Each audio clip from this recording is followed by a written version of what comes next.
चेंबूरमध्ये आणखी एक झाड कोसळल्याची घटना समोर आली आहे। वसंत सिनेमाजवळ हे झाड कोसळलेलं असून सुदैवाने यात कुठलीही जीवितहानी झाली नाही। 4 दिवसांपूर्वी चेंबूरमध्ये झाड कोसळून 11 वर्षीय मुलाचा मृत्यू झालेला होता आणि यानंतर आज पुन्हा एकदा अशाच पद्धतीने एक झाड कोसळलंय।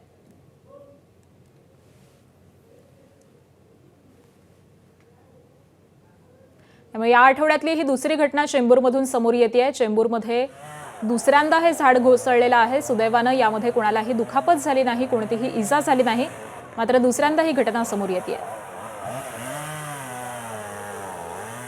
मुंबईतील पवई हिरानंदानी परिसरामध्ये मुसळधार पावसामुळे मोठं झाड कोसळून 4 वाहनांचं नुकसान झाल्याची घटना घडली आहे। सुदैवाने कोणतीही जीवितहानी झाली नाही।